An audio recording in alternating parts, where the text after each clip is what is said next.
According to Graham's law, you write it down, children. According to Graham's law, the rate of diffusion of gases is inversely proportional to the square root of their densities. Again, I repeat the law. According to Graham's law, the rate of diffusion of gases is inversely proportional to the square root of the densities. The meaning is that the gas which is having lower density, means the gas which is lighter, diffuses faster than the gas which is heavier. That's it. The gas which are lighter diffuses faster than the gas which is heavier. For example, hydrogen is a lighter gas. It will diffuse faster than oxygen. It will diffuse faster than carbon dioxide. Got it? So the gas which are lighter diffuses faster. For this, we will just do a very simple experiment. We will take a glass tube which is open at both ends. Here you put a a cotton plug which is soaked in ammonia. Cotton soaked in ammonia. Here what you do is that you put a cotton plug which is soaked in HCl. Just to leave it and see what you observe. Now what you observe it is that here you get a white ring. Here you get a white ring near to HCl. You can see the distance here of HCl with the white ring and see the distance of ammonia here. See this particular distance and see this distance from here. Rather I can say it is here. Okay, see the distance. Definitely you can see this distance is more.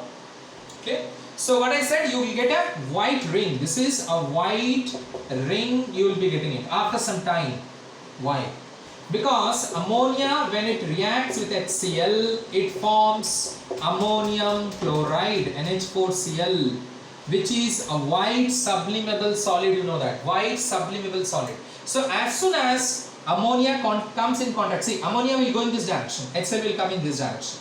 As ammonia is a lighter gas, it will diffuse faster. Now how do I come to the ammonia is a lighter gas? Okay, let us calculate the density.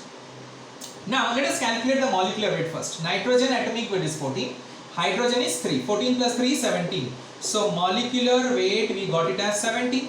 Now vapor density is nothing but molecular weight by 2. I have already taught you. 2 into vapor density is molecular weight. I have taught you already. So 17 by 2, it is how much? 8.5. Similarly, HCl, the molecular weight is, H is 1, Cl is 35.5, it is 36.5. Vapor density will be how much? 18.25. Now see here, vapor density is 18.25, this vapor density 8.5. Which is lighter? Definitely ammonia is lighter. So hence ammonia diffuses faster. Ammonia diffuses faster compared to HCl. Alright? Clear? For that purpose, you see the distance here. Ammonia travels much more distance compared to HCl. So you get a white ring near to the HCl gas. Near. If HCl would have been lighter, suppose HCl would have been lighter, then you would have got the white ring here. Suppose if both the gases are of same weight, let us say similar weight, then you would have got the white ring in the middle. Clear? So in this way, what you find is that as ammonia is a lighter gas, it diffuses faster compared to that of HCl. So hence you get a white ring here, which is ammonium chloride, a white sublimable solid. I think you understand the word sublimable. Sublimable means sublimes. It changes from solid state to gaseous state immediately as it is being formed. So this experiment clearly proves that the gases which are lighter diffuses faster. So ammonia diffuses faster compared to HCl. For that reason, white ring is formed near to that of HCl. I think it's clear to all of you, this particular thing.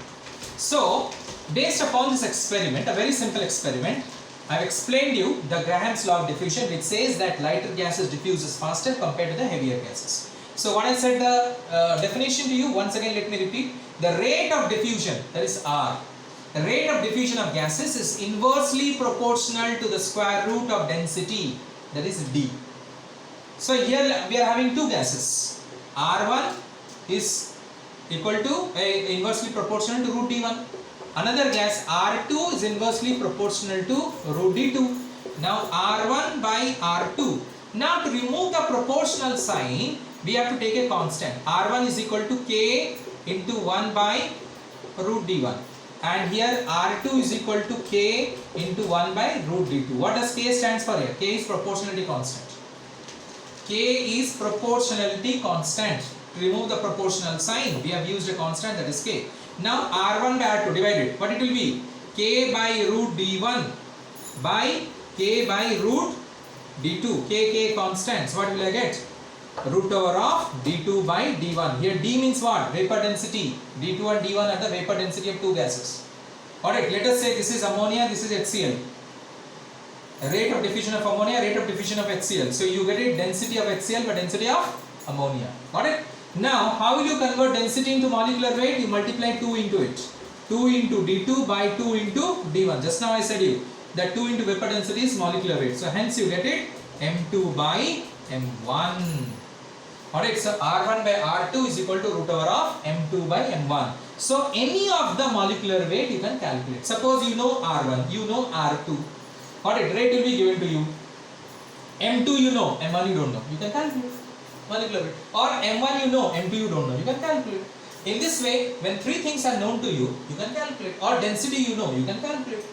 Alright, so in this way, you can calculate the molecular weight of a particular substance. Now rate, if you ask me, sir, what is rate here? Rate means volume by time. Because gas diffuses in terms of volume. Volume by time, V1 by T1 divided by V2 by T2. We can say that. Clear? That is known as the rate of diffusion of gases. So basically, this is your formula to calculate the molecular weight. So today you learned that is, you can calculate the molecular weight of a particular substance by Victor-Meyer's method. Got it? You learned the molecular weight of a particular substance by ideal gas equation method. PV is equal to weight by molecular weight into RT. Got it? And you learned by Graham's law of diffusion method. So any of the method can be used to calculate the molecular weight of a substance. Now next we will study about the formula mass. Another mass is there, formula mass, and another one is also there, very important, equivalent mass. Got it? Or equivalent weight or formula weight of a particular substance. Thank you very much.